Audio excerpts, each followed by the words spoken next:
Hey there, I'm Jennifer Thompson, and today we have a special treat for you. I will be doing an interview for Warwick's of La Jolla. Warwick's is one of the oldest bookstores in the nation, and it is fantastic. If you have a chance to go visit, I recommend it. In fact, buy all of their books. Every book they have is good, including this one. All right, let's listen.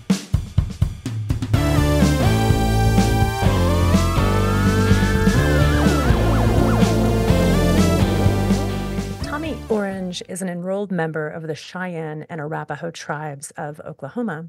He was born and raised in Oakland, California. His first book, There, was a finalist for the 2019 Pulitzer Prize. He lives in Oakland, California, and today we're going to talk about your second book, Wandering Stars. And I just want to say thank you because I've been listening to Portishead play over and over again in my head for the last 2 weeks as I've been looking at your cover and reading it. And I was so delighted to hear that that's actually where the title came from, is from a Portishead song, Wandering Star. Can you take us to that moment and just tell us how that happened?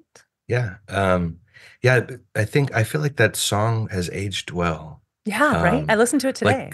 like it sounds like a song that could come out, in contemporary times and not like sometimes there's a 90s feel to Mhm. songs and it's like it just lives, it will always live there. But that song feels like it's still, yeah. So it was March 2018. And this is the most unromantic place to think of a book, in a way, or it's annoying maybe to hear.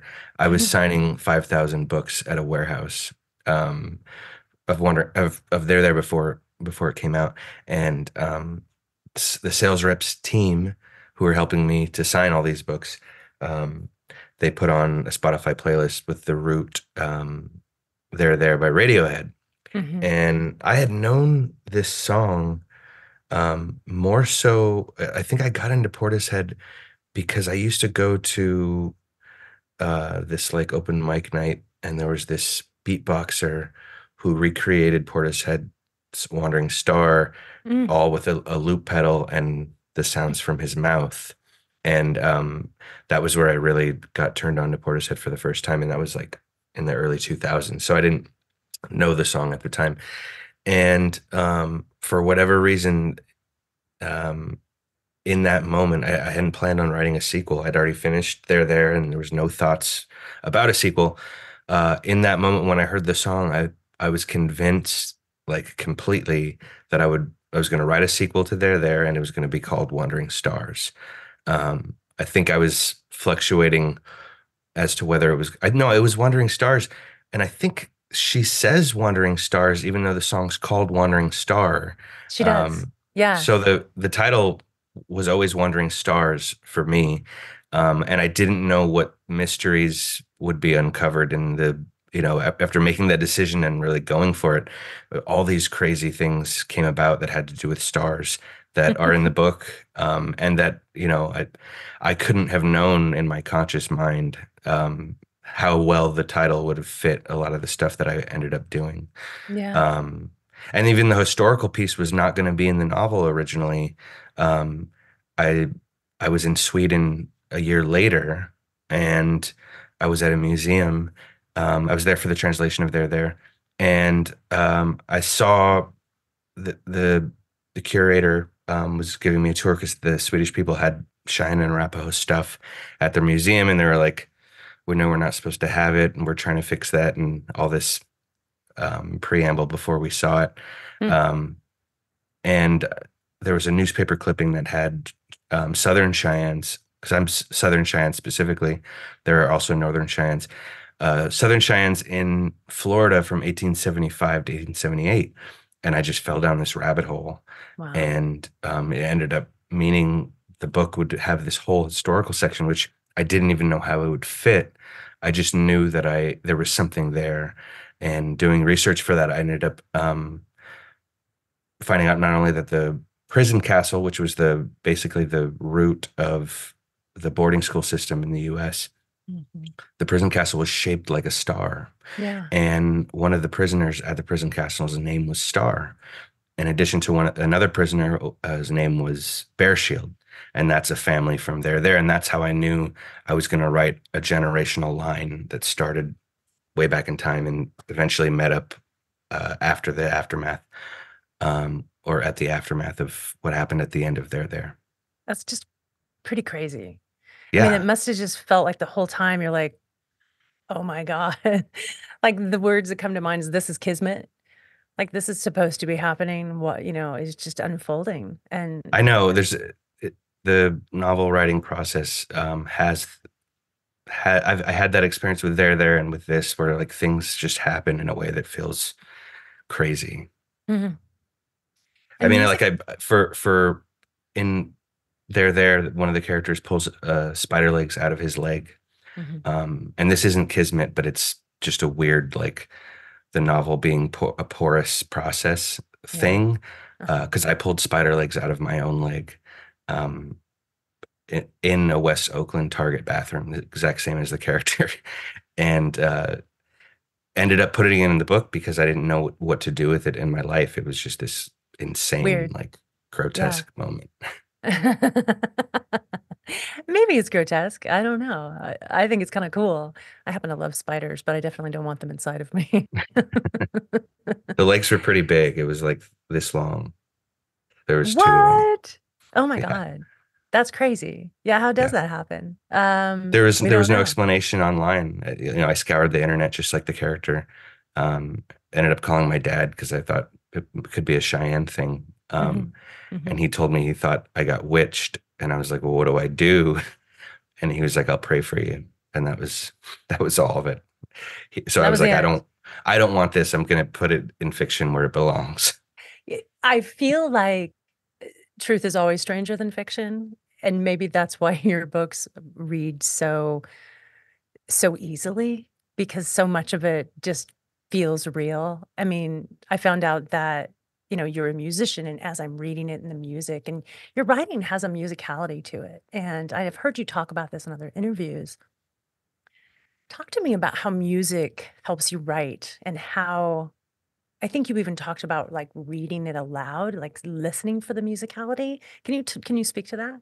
Yeah. Well, I listen to music like 95% of the time that I'm writing, and the other 5% I'm not listening to music because I'm reading out loud and I'm listening to myself read it. Um, yeah, so I was a musician before I was a writer. Went to school for sound engineering. Um, I just like slipped in the back door of literature somehow. Um, Because and you were supposed to. You didn't have a choice, Tommy. and I think I was doing a lot of this instinctually, Mhm. this listening to the sound of sentences in the editing process. I didn't even really like verbalize it until I started talking about writing when touring for there and like for the first time talking about the process. Um, so it's a huge part, both listening to music while writing, but also listening to the sonics of the sentences as a Yeah. way to figure out how far along the sentences are or how far in I am on a draft. Mm. So reading out loud is like super important to me, and that's part of why I love writing in hotel rooms because I'm like completely alone Mm. and can just sort of step into the work and not be thinking about who might be hearing me read, Read out loud. these drafts at various stages. I wanted to ask you about your writing practice and what that looks like for you. It's different all the time. I don't have like a super steady routine. And this, I never did. Um, I wrote it initially, like started writing there, um, at 5 and 6 in the morning before going to work, and eventually did a bunch of traveling for the job I had before I quit to be an author, which was a digital storytelling work. And I was in a lot of hotel rooms then writing. And then I was in school and at my MFA at the Institute of American Indian Arts. Um, and I have a 13-year-old and now an almost 2-year-old. So Oh, with congratulations. raising kids, I think you have to just fit it in when you can. Mhm. I'll do like hotel residencies to get like solid chunks of writing done. But it's, I don't have a consistent writing routine. I do know that I write best in the morning for sure, and at Mhm. night, and like certain hours of the afternoon where I never can. But otherwise, it's just whenever I can make it happen. Nice, nice. One of the things I wanted to talk about was the narration style in this book. And what's fascinating to me is I didn't even realize that you were switching up the narration until almost toward the end. And then I was starting a chapter and I realized I didn't know who was speaking. And then I looked at the title of the chapter again.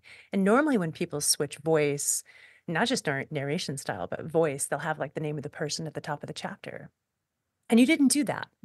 And it took me a beat, like literally just a beat to go, oh, this is who's talking. And that's when my brain went, oh, wait a minute. He's been changing narration style this whole time, but I didn't realize it because it's so smooth. So I want to I just want to hear, like, was that a process? Did it happen pretty organically, or when did you realize that this was going to be? I think I heard you say polyphonic, a polyphonic book at one point. Well, I was always trying to write a different book than They're There. Hmm. Even though it's like deeply connected to They're There, I didn't want to do the same thing. And in some ways, I feel like titling the chapters the first and last name of the characters like maybe a little bit lazy or so when it came to thinking about chapter titles, it was further along in the process.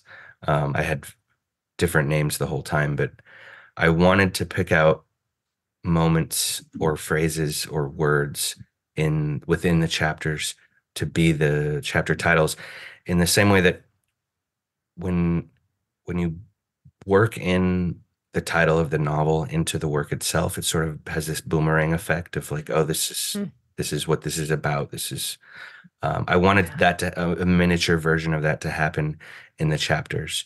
Um, it did. so It totally somewhere did. somewhere along the way, I decided that's the way I wanted to do the chapter titles. But I always Mhm. had shifting narration, character and POV and tense, because that's part of the way I like to revise. It allows me to keep working when I don't feel like I can. I'll just change a character's POV or the tense and see what it does. Mm. And I may end up changing it back, but it really allows me to keep going back to the work because I can do something really technical if I'm not feeling inspired or if I'm feeling really bad about myself or the writing. I can do like technical work and just make sure I keep working because it's one of the hardest parts is to not get stuck and to not get distracted or make excuses to not keep working. Yeah. Did you ever feel like giving up on Wandering Stars? Yeah, I mean, I think the whole endeavor to write it has everything to do with not giving up. I mean, I think with a lot of creation, I think the other side of the coin for creatives is destruction, and Totally. Mm. I think destruction, the tools of destruction are like doubt, and that's why block and paralyzation happens a lot with writers and with other creative people. So it's a constant like am what I doing is what I'm doing worth anybody else's time? Is it worth my time? Is the writing any good? Is the story any good? These are Mhm. just constants. And I think I'm far, I've spent 12 years on two books, 6 years on each, and I know enough now, like just to accept that that's going to be there. Um, but it's yeah, so I know it's not going away. I'm writing a third book, which I sold last at the end of last year, Mm. and the same stuff is there, and but it's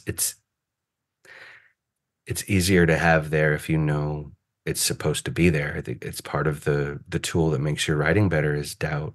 Yeah. If you just accepted that your sentences are good as they come out, then you're probably not going to make great sentences. So true. So true. And I know you give a lot of credit to your editor, Jordan. I assume she is still your editor for this third book? Yes. Yeah, I love Nice. I love Jordan and working with her and the way that she edits is really not intrusive Mhm. on a sentence level.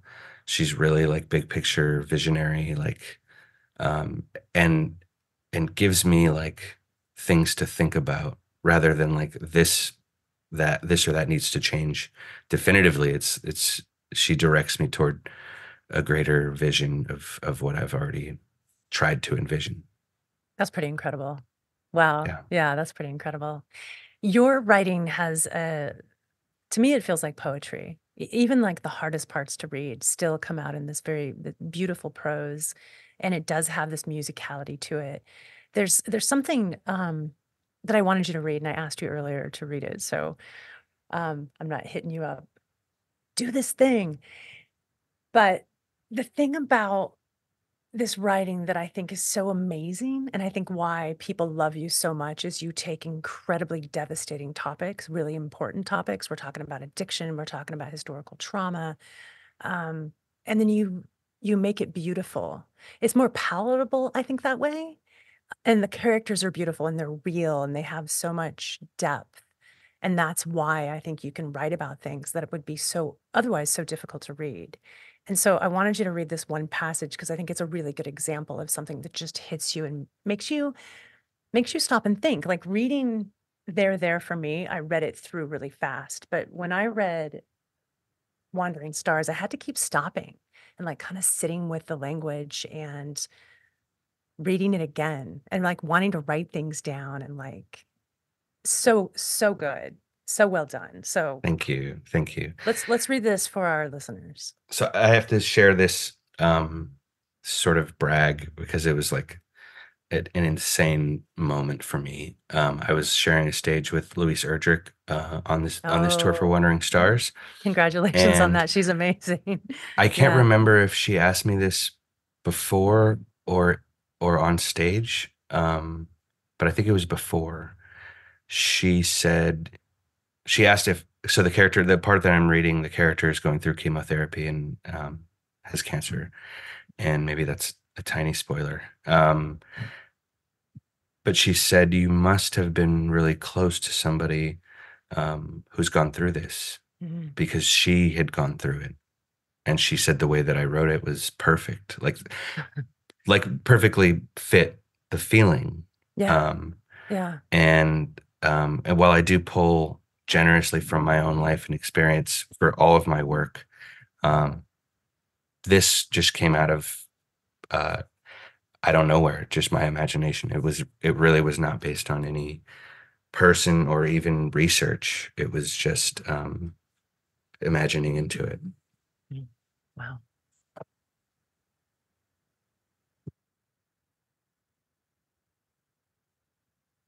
It was one thing to be grateful for the ancestors, and another thing to know them on the page. I always felt like we didn't do good enough, that our family line was in some way weak. And yes, weakened by the effects of history, colonization, historical trauma, but also not strong enough to pass down the traditions or language successfully because we lacked something. I hadn't considered everything that had happened, how far back it had been happening to us. We come from prisoners of a long war that didn't stop even when it stopped. Was still being fought when my mom helped take over Alcatraz. I was part of the fight too. So were my grandchildren. But surviving wasn't enough. To endure or pass through endurance test after endurance test only ever give you endurance test passing abilities. Simply lasting was great for a wall, for a fortress, but not for a person. So powerful. Yeah. I mean, but it's an example, but it happens over and over and over again in your book. And you talk about really hard things and these hard lives. And I'm thinking about all of the research. I mean, 7 generations. That's a lot. So I'd like to know a little bit about the research and how much, I mean, it's not surprising it took you 6 years to write this book, but talk about like the research and the experience for you, just like discovering over and over again these traumas that were happening. So, yeah, it's a mix of research, and I'd never written historical fiction before. So that was like a really new thing. Mhm. Um, so the book opens with a young man escaping from the Sand Creek Massacre.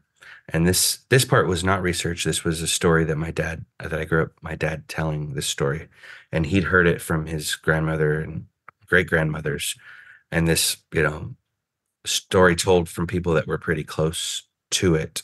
Um, and so I just sort of imagined into that whole part, and that was not research based at all. Um, I'm sorry, can you hear something in my background? Not at Okay. all. Oh, yeah. Okay, good. You're good. My my son's rolling something upstairs. He's Um, rollerblading. I know it. but for the prison castle at Fort Marion part, I read a couple books for that. I read a couple books about Pratt and Carlisle. Um, so all the history stuff, I found that even though I don't include a ton of like facts from history, or there's not a ton of research you'll find in the book, um, I found that I needed to like really immerse myself in just people talking about that time period, or writing about people from that time period, to convince myself that I could, because a lot of the characters, it's very character driven. A lot of the narrative is internal, um, and it's about how they're feeling, what they're thinking about. So that was a super new thing, because with there, I really didn't do very much research either. I worked in the community for almost 10 years. I was on a powwow committee, and that was part of where the whole idea came from. And then I grew up in Oakland as a Native person of mixed ancestry. Um, Grew up in Oakland around other Native people my whole life. So the historical fiction and research part was super new for this. And I didn't really find it to be heavy. I feel like, just as with writing stuff that clarifies complex feelings, Mm, that it unburdens me because I understand it better. The yeah. same with research. If I'm finding out more that makes things make more sense, even if even if it might be heavy or dark or like depressing, to know about the pain that's there, ultimately it helps. It clarifies. And that, is sort of the key to being able to work with this material, is knowing that I'm not taking on a burden. I'm trying to unravel something. Totally. That's really well said. Well, and that actually leads perfectly to my next question. So, Sean, one of our characters, and we don't want spoilers, we got to be careful, but there's something that's happening with the character that I wanted to ask you about. He finds out that he's part native and he's adopted. So, he didn't know his history. He was told he was Italian. And he's sort of struggling with like, how much can I own? And can I say I'm Indian? And I just wanted to ask you, like, how much personal experience went into writing, that challenge for that character of like, can I, it's not me, it's not my life, but how much of it can I own, or should I, or do I need to know about? And then Opal, who's like protecting her grandkids from something that she thinks is going to make their life harder, but really protecting them from their history is what makes it harder. Yeah. Well, in the case of Sean, um, I don't know where Sean came from, and this is part of what I love about writing fiction, is Yeah. that I can become convinced that a character is has enough layers to feel real to me, and I just have to uncover them.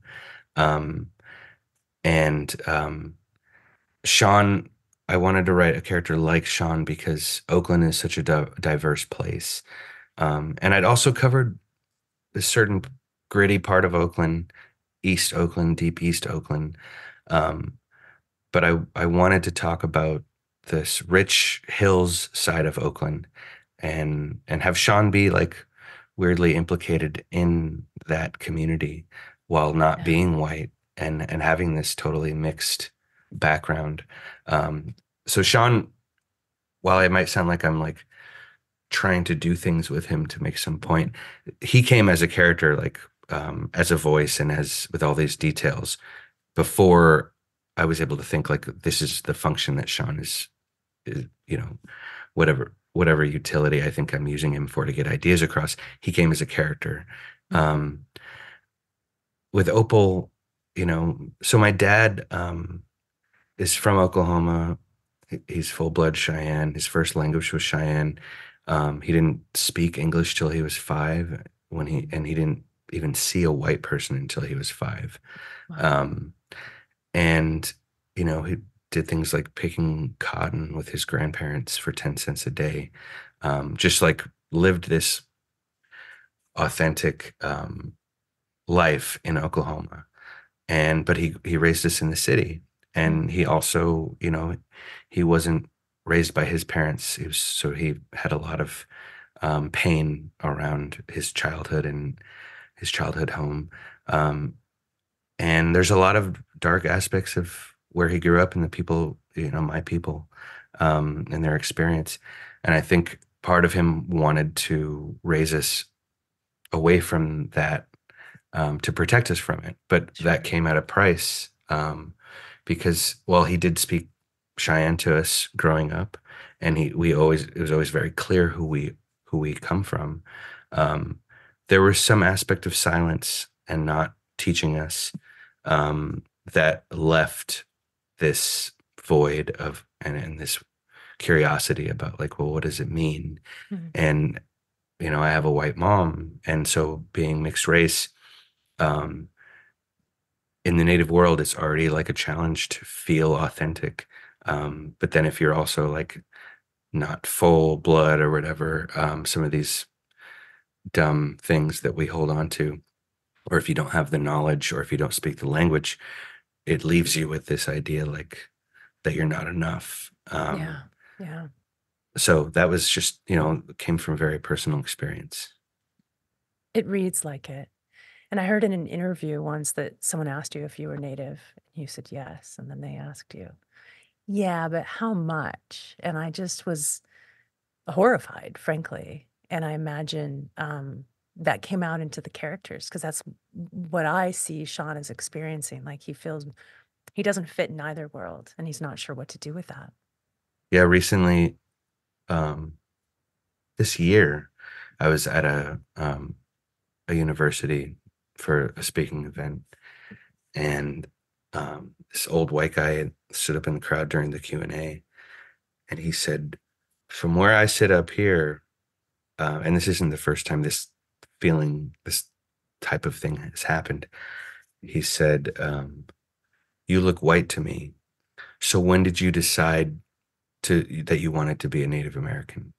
Like I made a decision along the way that I'm going to identify a certain way as opposed to like that's who I am. Mhm. Um, it's just like it's people, a certain kind of American, because we're only taught the real Indians are related to the Pilgrims, and then literally nothing else is taught in our Right. institutions.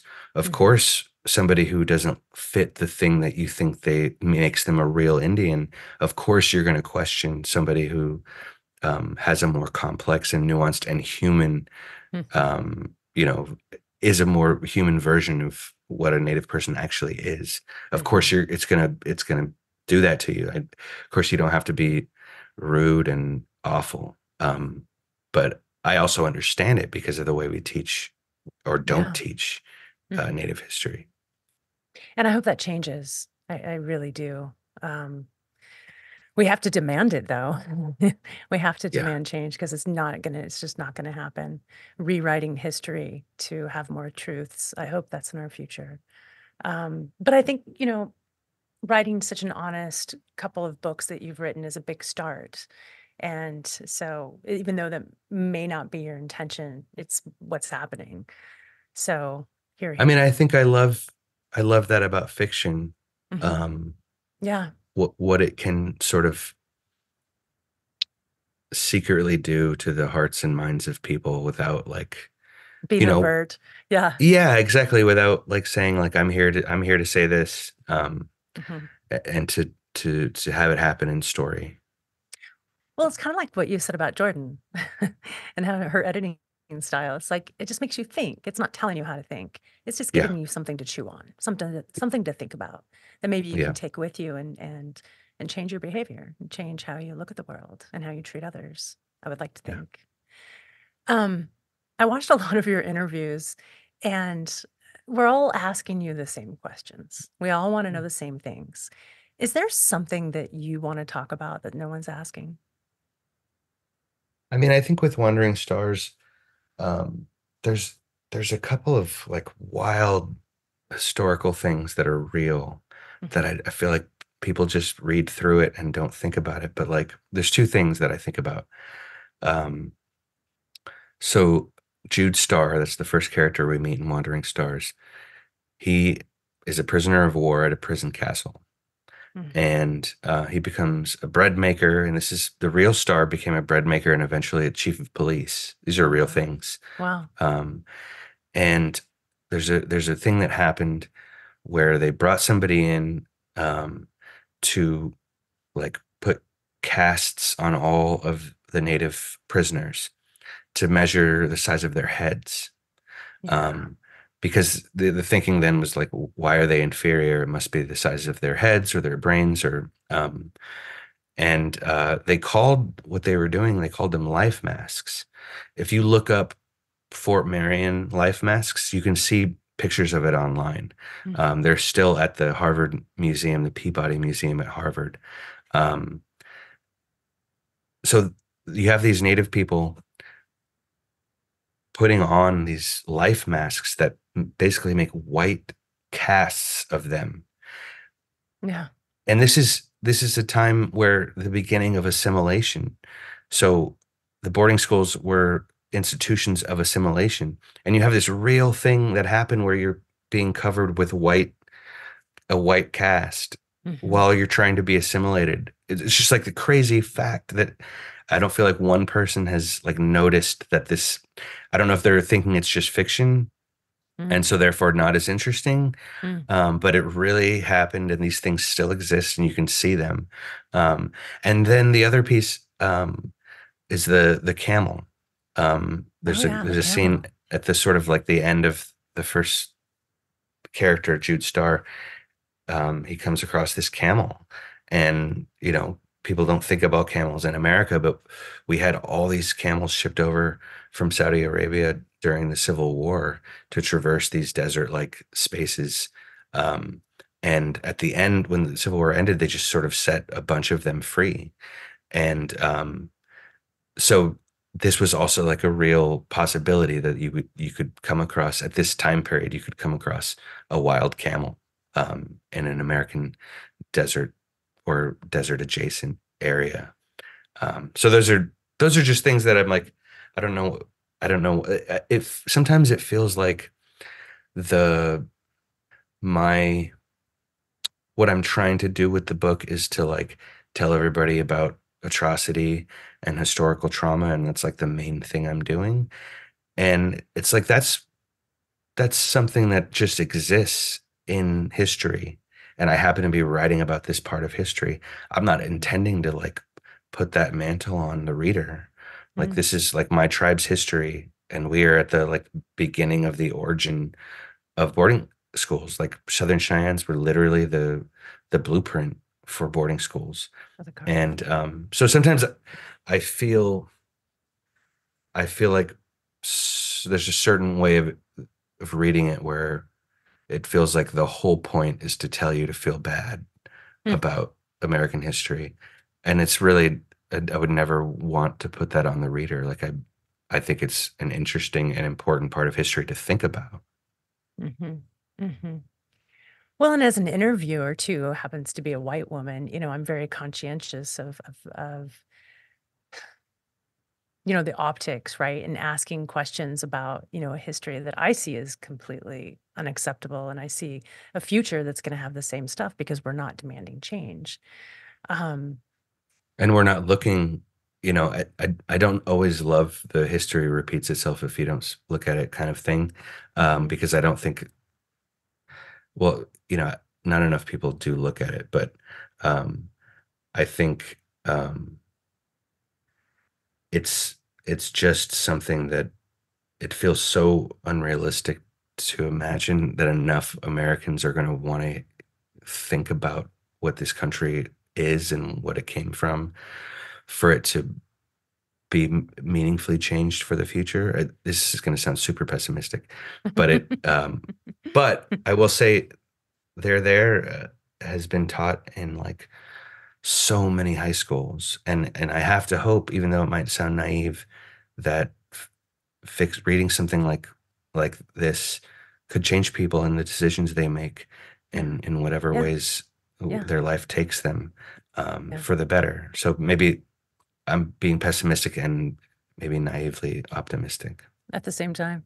Listen, when I think of There, There, I love that book because of the character development, because of these people who I come to know in this inner city life that I don't know. I grew up in the country actually. And that's why that book is so important. It's the character development, it's the writing, it's what's possible, right? And there's a certain hope in it too, in your writing, I think, that really comes through.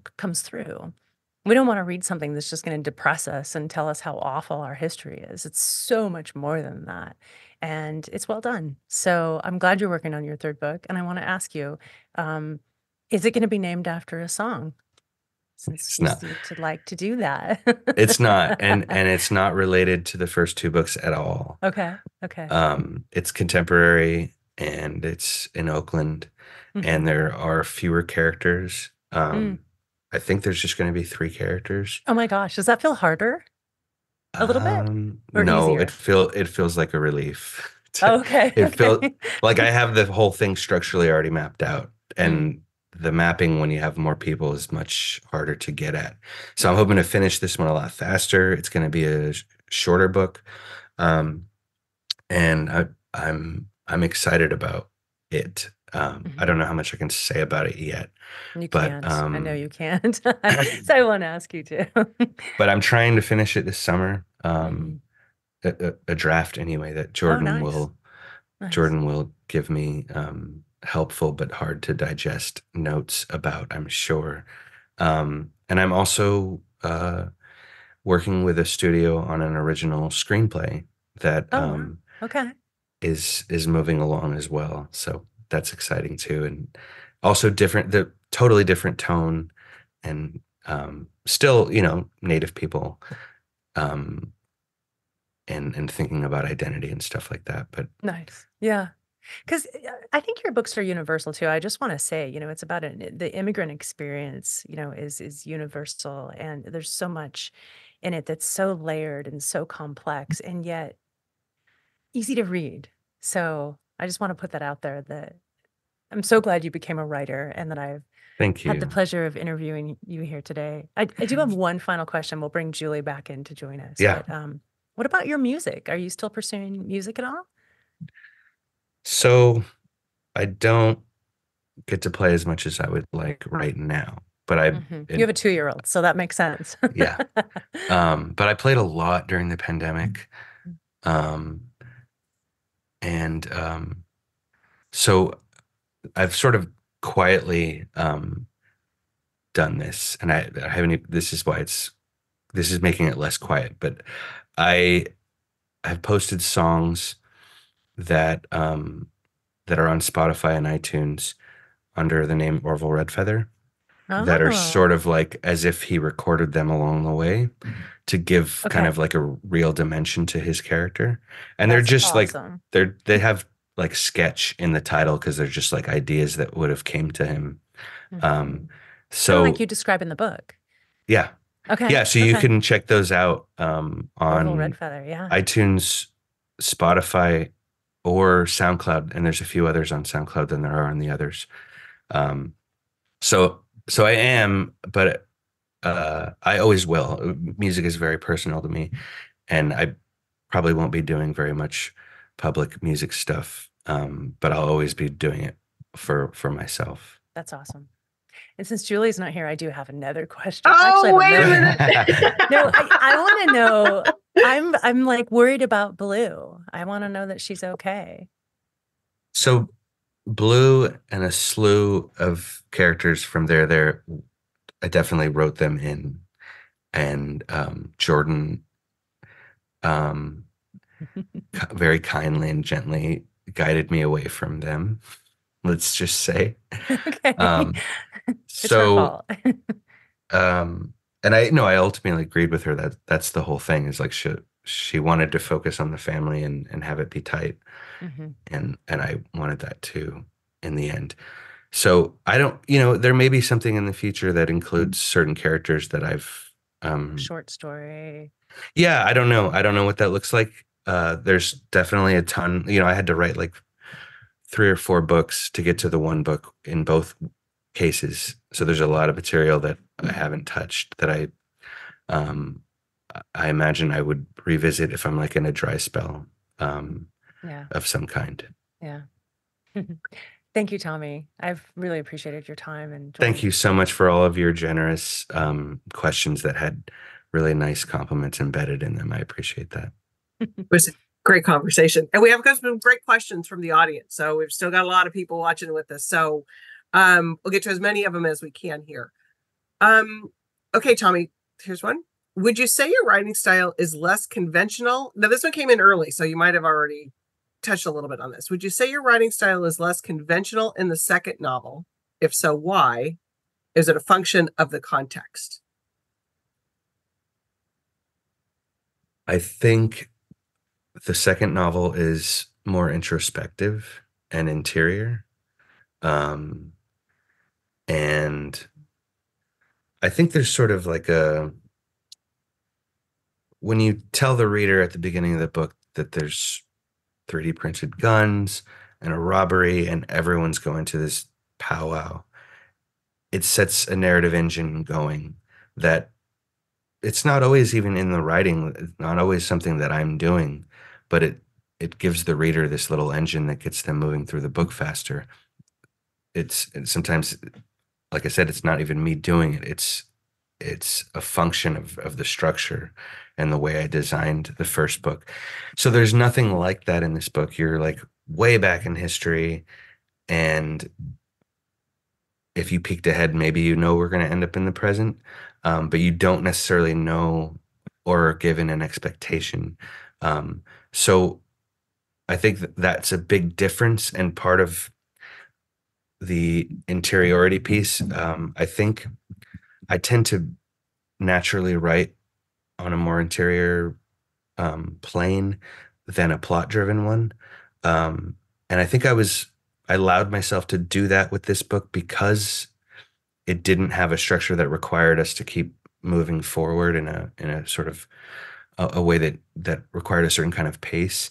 Um, Conventional or not, I don't know. Like I don't I try to write books that are readable, and is that conventional? I really don't know. Like I think there's a certain way of looking at what is conventional and what is not that has to do with false ideas about what narrative is. Like, there's certain people that hate the stream of consciousness style itself and maybe would call that style unconventional. But I think we have enough books written in that style and sentences written in that style that you couldn't honestly call it unconventional. And I think I do a little more of that in this book, longer sentences and a little bit more like stream of consciousness style. Um, so some of that may have been based on the content or the context of the characters, but I think ultimately I was trying to not write the same book, and whatever that meant, there were new challenges and new styles that I'd never written in before. Um, so I don't know how if I answered the question. The next one coming in is, do you think it's important to you did a little bit of the second part of this question, but I'm still going to throw it out. Do you think it's important to read There before reading Wandering Stars? And how would you compare the two books? You've already. I don't think that it's necessary. And working with my editor, there was very much like, let's make this standalone and not rewrite stuff and not make the reader need to know too much. And I liked that advice and I followed it. And so no, you don't need to have read there. I think it would enrich the text. There's another way of reading the book. And I like to imagine that one day there could be this version of There and Wandering Stars with a new title that I'll one day come up with, where it is the first part of Wandering Stars, There in the middle, and then the second and third parts of Wandering Stars afterward. I did Um, that. I oh, did did you? that. I Oh, totally man. did that. I was reading Wandering Stars, and then when I got to, it's not even, it's like a third of the way. And all of a sudden, I'm like, wait a minute, I know these names. This is so familiar. And then I was like, oh my God, because I didn't know. I hadn't paid enough attention to know that had the same character. So it was a total surprise. So yeah, then I went and read There and back to the Did you like the experience of doing the? Loved it. And I'm so glad I did it. And no, to answer his question, you do not have to read There to read Wandering Stars. It's absolutely standalone, but it does enrich the text 100%. And I was like, I don't know, I was kind of excited that I did it that way because I loved There so much too that I got to read it again. So that was cool. Yeah, so I think it'd be super cool if one day it's one book. I just have to come up with the right title Hmm. for it. Maybe there's a song out there. I know it's, yeah. Beth Gibbons is I think she's about to go on tour, and my publicist got in touch with her people and sent her a copy. So maybe a future song of hers because she's still writing music. There you go. So you always throw that stuff out there in the universe.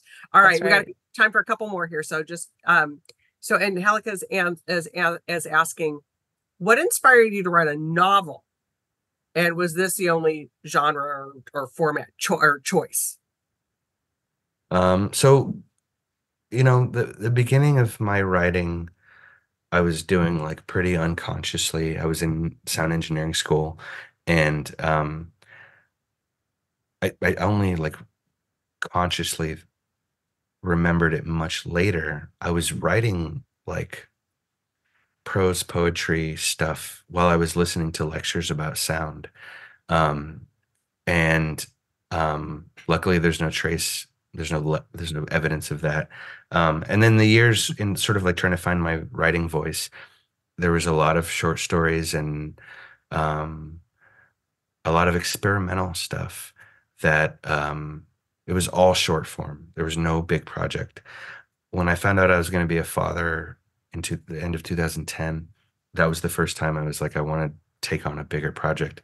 I want to make if writing is this meaningful to me, why can't I take it more seriously and take on a more serious project?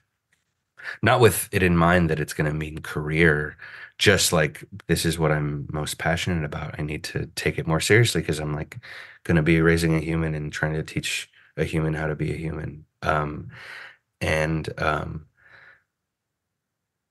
so I had been wanting to write a novel for a long time because I love the form. I love the novel as a form. Um, and it wasn't until that moment, like a month after I found out I was going to be a father, that I came up with the premise for There. And it was just like a bunch of people are going to sort of crash into each other at a powwow at the Oakland Coliseum, and you're going to find out how they're all connected. That was just like the basic premise. Um, so it was the novel for a long time. It was what I wanted to do, but I hadn't taken it seriously enough, and I hadn't thought of an idea that I could really like take a lot of time writing into. Yeah. Okay, Robin and Adrian, I'm so glad you asked this question because this is what I've been wanting to ask too. So I'm going to combine these two a little bit. So Robin would love to know the books and authors that you're reading now or those that have deeply affected you. And Adrian commented that she sees a lot of books. So who do you love reading? So I love reading contemporary fiction. I have major holes in my classics department. I haven't read that many of the classics because when I started reading, I completely did it on my own terms. I was working at a used bookstore and would just read whatever like I wanted to. Um, so I read a lot of work in translation, a lot of South American literature. Like when I first got into reading Borges and Kafka were super important to me. And Clarice Lispector was like huge for like figuring out voice and what you could do. And I think I look to my favorite writers. When I read their books, it makes me want to go write immediately. And I feel like the books that I love the most give me permission to do something that I want to do in my own writing.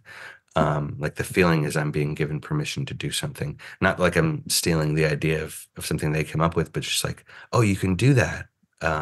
Whoa. And then I'll do my version of that.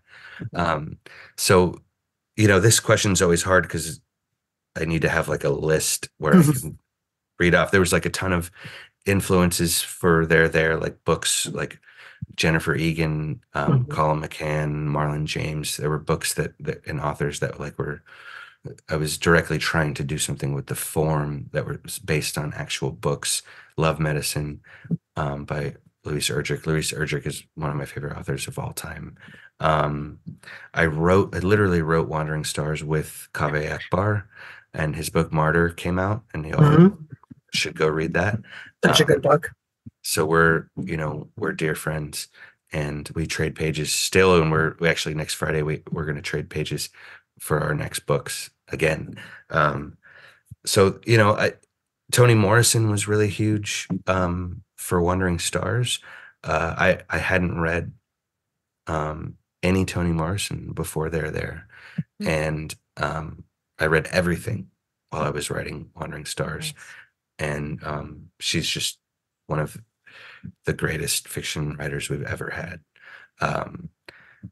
But books this year, like I'm just finishing Knife by Salman Rushdie, which is amazing. Dave Eggers has a young adult book called The Eyes and the Impossible, which is amazing. I read Percival Everett's James while reading Twain's Adventures of Huck Finn for the first time. I hadn't read it, and I read them together, which was a super cool experience. Hanif Abdurraqib's new book, There's Always This Year, is beautiful. I'm also reading Demon Copperhead and David Copperfield at the same time in the same spirit. Oh, that's cool. Nam Le just put out a poetry collection called 36 Ways of Writing a Vietnamese Poem.